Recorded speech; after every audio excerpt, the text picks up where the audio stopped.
Good evening. More than 200 people were left stuck in mid-air for 2 hours on the new I-360 viewing tower in Brighton this evening.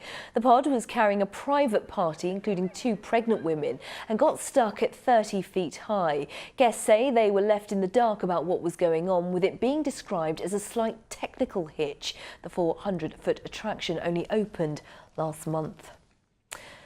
After months of chaos and disruption, official figures released today confirm what many Southern Rail passengers already suspected, that the level of service has been appalling. Between April and June, 1 in 10 trains run by Southern's parent company, Govia Thameslink, were cancelled or ran more than 30 minutes late. And the company was the worst performing of all rail operators, with its highest recorded levels of disruption in 12 years.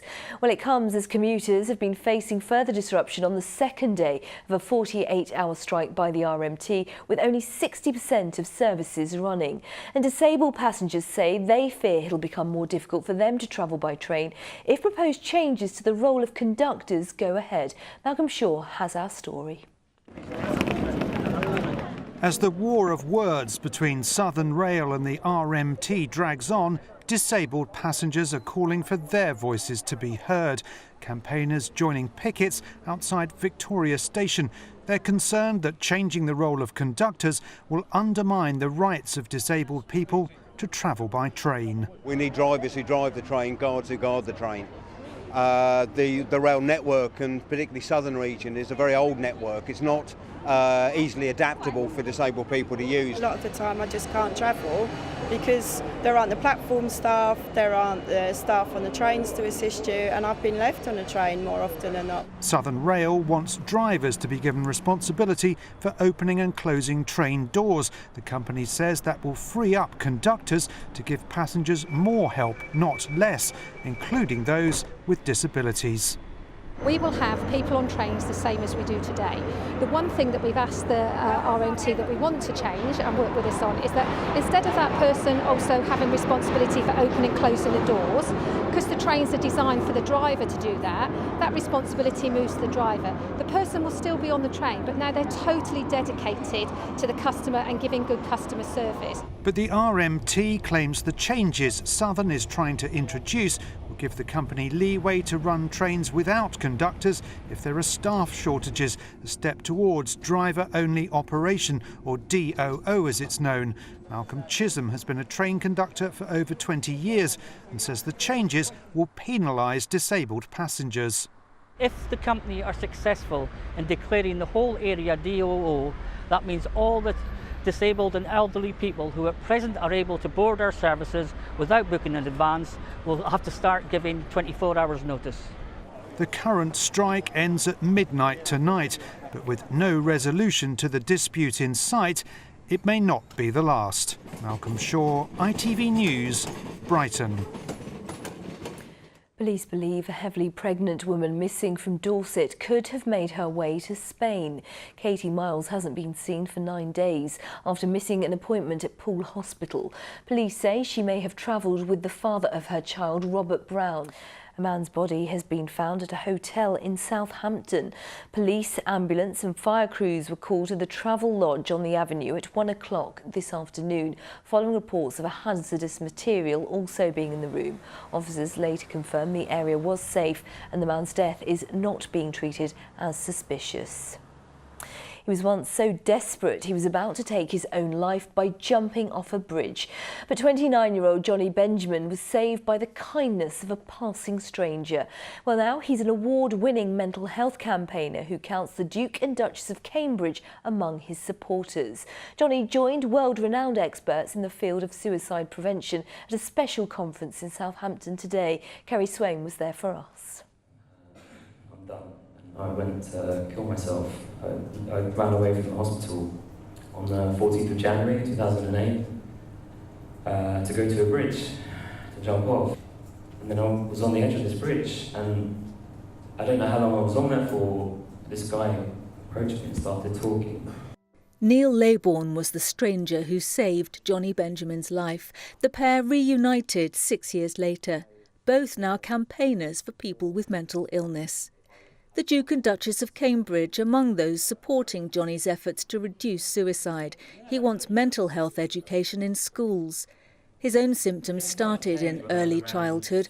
Diagnosed with a combination of schizophrenia and bipolar, he initially felt shame.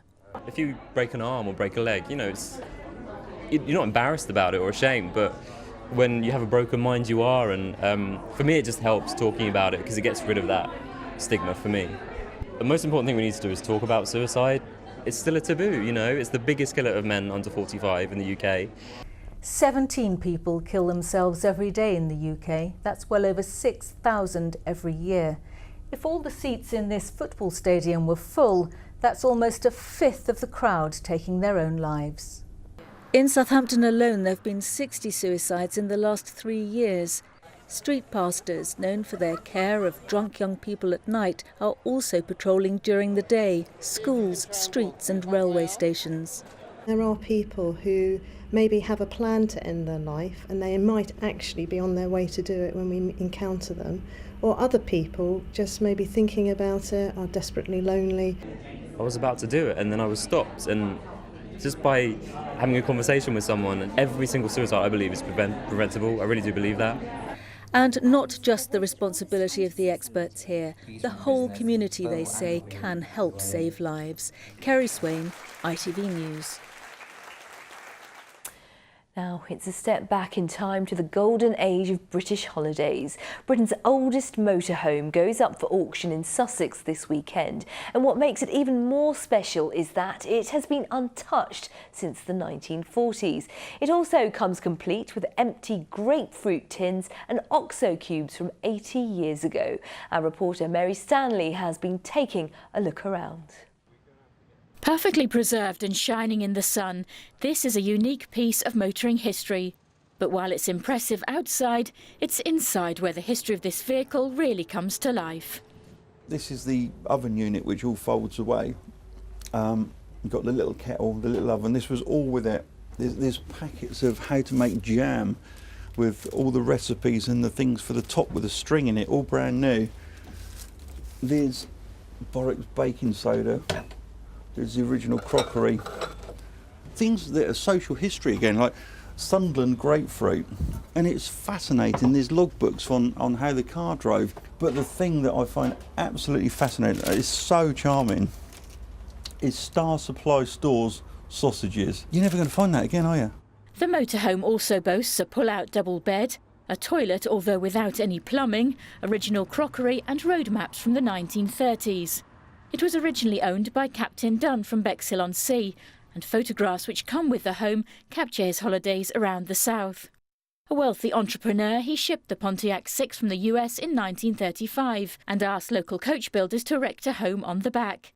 He died in 1946, and for 50 years the vehicle remained in a barn until it was bought by Andy Saunders' dad. People view this and they kind of in an instant go into a little dream world about what life used to be like, really, I think, because if you take it to an old car show, and if you get 100 yards away and look back, you actually physically can't see it other than the height, because they're just like 4 or 5 deep round it, which I've never seen that with any other vehicle. You could have a new Ferrari or an old Rolls Royce and it causes attention, but not like this. The Caravanning Club of Great Britain have been very interested, as you'd expect, as well as collectors of American cars and just people who've never really seen something like this before. It's not something you see going down the A27 on a Sunday afternoon, really. The motorhome has been given fresh paint and a new battery and still drives well. It has less than 10,000 miles on the clock and is expected to fetch around £40,000 at the Goodwood Revival auction on Saturday. Mary Stanley, ITV News. Let's take a look at the weather now with all the details tonight. Here's Simon Parkin.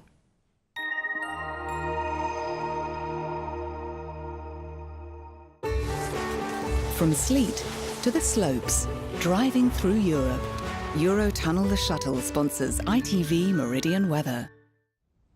Good evening, and if you're off to bed soon, well, you might actually get some sleep tonight because, well, things aren't as muggy as they have been for the last couple of nights. Temperature's still not bad, though. It's not cold. 14, 15 the overnight low, and the clear skies are going to start to cloud over as we head through the rest of the night. So by tomorrow morning, well, it's a mostly cloudy start. A few bright spells here and there. Equally, there could be a bit of patchy light rain here and there as well, but mostly fizzling away into the afternoon. A lot of dry weather. Best of any brightness, though, you'll notice it still doesn't feel quite so warm as we've been used to, with highs tomorrow of around 19 or 20 degrees.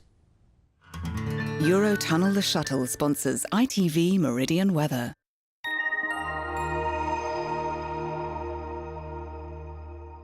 And that's it for now. Next on ITV is our political programme, The Last Word. Please join Phil Hornby for that. We, though, are back tomorrow morning during Good Morning Britain from 6 o'clock. But from the late team, thanks for your company this evening. We will see you tomorrow. Bye-bye for now.